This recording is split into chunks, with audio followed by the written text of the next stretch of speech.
គឺជាមាគ៌ាឆ្ពោះទៅរកអនាគតដ៏ភ្លឺស្វាងសម្រាប់កុមារគ្រប់រូបកុមារត្រូវការជាចាំបាច់នូវអាហារដែលមានជីវជាតិគ្រប់គ្រាន់ដើម្បីសម្រេចក្តីសុបិនរបស់ពួកគេហើយជីវិតរបស់ពួកគេបាននឹងកំពុងផ្លាស់ប្ដូរដោយចាប់ផ្ដើមពីការទទួលបានអាហារមួយពេលជារៀងរាល់ថ្ងៃសិក្សាពីកម្មវិធីផ្ដល់អាហារតាមសាលារៀនកម្មវិធីផ្ដល់អាហារតាមសាលារៀនត្រូវបានចាប់ផ្ដើមអនុវត្តដោយកម្មវិធីស្បៀងអាហារពិភពលោកនិងក្រសួងអប់រំយុវជននិងកីឡាក្រោមហេរញ្ញប្បទានជំនួយពីដៃគូអភិវឌ្ឍចាប់តាំងពីឆ្នាំ1999មកក្នុងទម្រង់ជាជំនួយមនុស្សធម៌ដើម្បីធានាថាកុមារនៅតាមតំបន់ដាច់ស្រយាលទទួលបានអាហារគ្រប់គ្រាន់និងជំរុញការមករៀនទៀងទាត់ក្នុងឆ្នាំ2014កម្មវិធីផ្ដល់អាហារតាមសាលារៀនបានចាប់ផ្ដើមផ្លាស់ប្ដូរទៅប្រើប្រាស់កសិផលក្នុងសហគមន៍មានដូចជាអង្ករបន្លែត្រីសាច់និងស៊ុតយកមកចម្អិនជាអាហារដល់សិស្សដោយពិនិត្យឃើញពីសារៈសំខាន់និងនិរន្តរភាពនៃកម្មវិធីរាជរដ្ឋាភិបាលកម្ពុជាបានដាក់ឲ្យអនុវត្តជាកម្មវិធីជាតិជំនួយសង្គមក្រោមហិរញ្ញប្បទានថវិកាជាតិដោយយកគំរូប្រើប្រាស់កសិផលក្នុងសហគមន៍ចាប់តាំងពីឆ្នាំ2020កម្មវិធីនេះមានគោលបំណងរួមចំណែកដល់ការអភិវឌ្ឍមូលធនមនុស្សតាមរយៈការផ្ដល់អាហារក្តៅៗមានជីវជាតិដល់សិស្សានុសិស្សនៅតាមសាលាបឋមសិក្សាសាធារណៈគោលដៅដែលស្ថិតនៅក្នុងតំបន់អសន្តិសុខស្បៀងភាពក្រីក្រនិងភាពងាយរងគ្រោះខ្ពស់ដើម្បីជួយលើកកម្ពស់អាហារូបត្ថម្ភបង្កើនអត្រាចុះឈ្មោះចូលរៀនកាត់បន្ថយការបោះបង់ការសិក្សាជួយជំរុញឲ្យសិស្សមករៀនទៀងទាត់និងផ្ដោតអារម្មណ៍ក្នុងម៉ោងសិក្សាព្រមទាំងរួមចំណែកដល់ការលើកកម្ពស់សេដ្ឋកិច្ចក្នុងសហគមន៍កម្មវិធីផ្ដល់អាហារតាមសាលារៀននេះបានផ្ដល់ប្រយោជន៍ជាច្រើនទៅដល់សិស្សានុសិស្សទី1គឺសិស្សគាត់គ្រប់ពេលវេលាបានល្អបាទដោយសារតែកាលណាដែលមានអាហារពេលព្រឹកគឺសិស្សគាត់អត់ចាំបាច់ចំណាយពេលទៅលើការញ៉ាំបាយឬក៏ពុកម្ដាយគាត់ធ្វើម្ហូបធ្វើនៅផ្ទះទៀតទេខំយ៉ាងទី2គឺធ្វើឲ្យគាត់មានសុខភាពល្អទី3គឺពួកគាត់ទាំងអស់គ្នាមានការលូតលាស់កម្ពស់ទម្ងន់ទៅតាមកម្រិតអាយុរបស់គាត់ផងដែរជីវឌ្ឍនភាពគិតត្រឹមឆ្នាំ2026កម្មវិធីនេះបានគ្របដណ្ដប់សាលាបឋមសិក្សាគោលដៅសរុប1114ក្នុងខេត្តចំនួន10រួមមានសៀមរាបកំពង់ធំព្រះវិហារបាត់ដំបងស្ទឹងត្រែងបន្ទាយមានជ័យកំពង់ចាមកំពង់ឆ្នាំងពោធិ៍សាត់និងឧត្តរមានជ័យជារៀងរាល់ឆ្នាំកម្មវិធីនេះបានផ្ដល់អាហារដល់សិស្សប្រមាណជាង300,000នាក់នៅក្នុងនោះសាលាគោលដៅដែលអនុវត្តកម្មវិធីក្រោមការគ្រប់គ្រងរបស់រាជរដ្ឋាភិបាលមានចំនួន816សាលាផ្ដល់អាហារដល់សិស្សចំនួន231,183នាក់និងផ្ដល់ប្រាក់ឧបត្ថម្ភដល់ចុងភៅចំនួន2,500នាក់ដោយបានប្រើប្រាស់ថវិកាជាតិចំនួន35,180,000 រៀលសម្រាប់ឆ្នាំ2026យ៉ាងហើយបានកម្មវិធីផ្ដល់អាហារតាមសាលារៀនជាកម្មវិធីមួយដែលធ្វើឲ្យសង្គមយើងមានស្មារតីកាត់បន្ថយគម្លាតនៃការសិក្សារវាងសិស្សនៅទីក្រុងនិងសិស្សជនបទតែក្នុងនោះគឺការអនុវត្តគឺមិនបានទូទាំងប្រទេសទេព្រោះគឺជាកម្មវិធីមួយដែលមិនមែនសំដៅទៅលើអនុវត្តគ្រប់សាលានៅទូទាំងប្រទេសទេគឺអនុវត្តដើម្បីពង្រឹងស្ថានភាពឬក៏ពង្រឹងដំណើរនៃការអភិវឌ្ឍមូលធនមនុស្សនៅ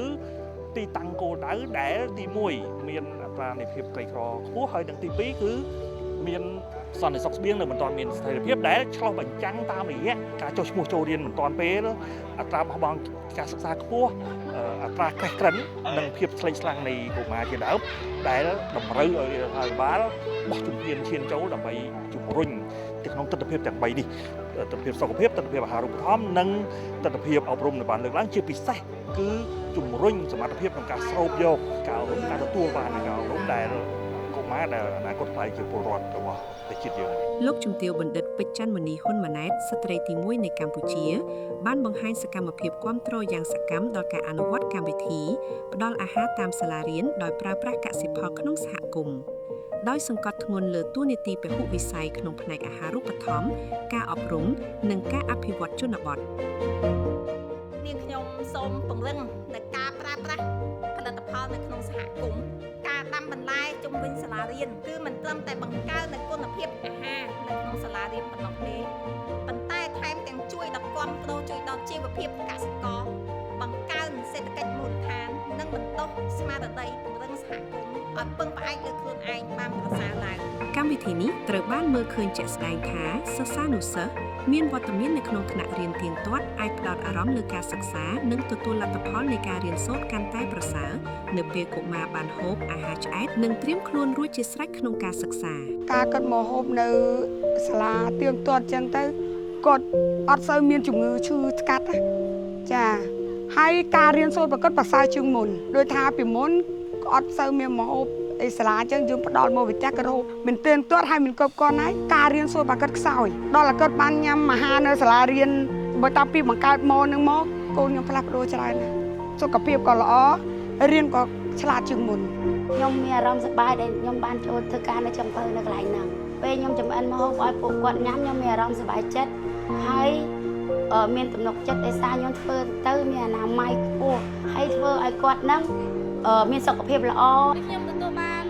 អាហារពេលព្រឹកជារៀងរាល់ថ្ងៃហើយអាហារពេលព្រឹកមានសារៈសំខាន់ចំពោះសិស្សានុសិស្សជាខ្លាំងព្រោះបើយើងអត់បានទទួលអាហារពេលព្រឹកទេធ្វើឲ្យយើងអត់សូវស្រួលខ្លួនឬអត់សូវផ្ដោតអារម្មណ៍ក្នុងការរៀនសូត្រ កម្មវិធីផ្ដល់អាហារតាមសាលារៀនគឺជាសក្ខីភាពនៃភាពជាដៃគូរវាងរាជរដ្ឋាភិបាលកម្ពុជា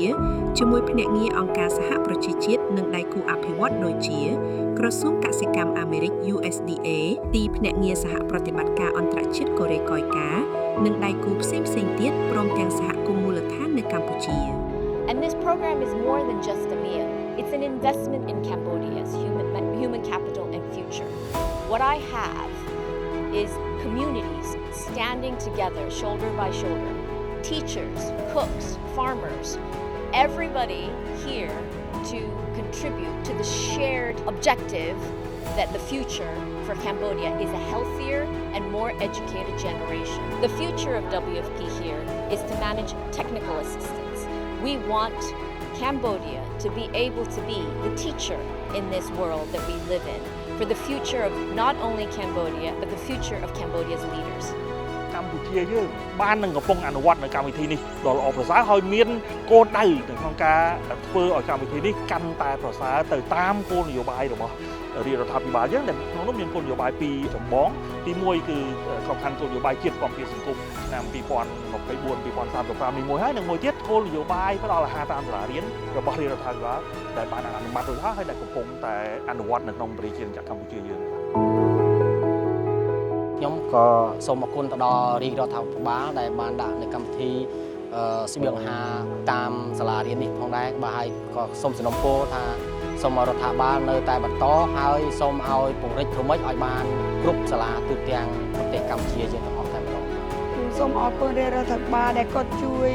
ផ្ដល់ជាម្ហូបអាហារតាមសាលារៀននេះខ្ញុំសូមសំណូមពរឲ្យមានរហូតហើយឲ្យគ្រប់សាលាតែហ្មងពួកខ្ញុំពេញចិត្តណាស់ ផ្អែកតាមយុទ្ធសាស្ត្ររួមនៃការផ្ទេរទទួលឆ្ពោះទៅកាន់កម្មវិធីជាតិផ្ដល់អាហារតាមសាលារៀនដោយប្រើប្រាស់កសិផលក្នុងសហគមន៍និងគោលនយោបាយពាក់ព័ន្ធរាជរដ្ឋាភិបាលក្រុងទទួលយកសាលារៀនគោលដៅពីកម្មវិធីស្បៀងអាហារពិភពលោកជាបណ្ដាមកអនុវត្តទាំងស្រុងនៅត្រឹមឆ្នាំ 2028 និងសិក្សាលទ្ធភាពក្នុងការពង្រីកសាលារៀនគោលដៅផ្សេងៗទៀតជាពិសេសនៅកម្រិតមត្តេយ្យសិក្សានិងបឋមសិក្សាព្រមទាំងពង្រីកទៅដល់កម្រិតមធ្យមសិក្សាក្នុងរយៈពេលវែង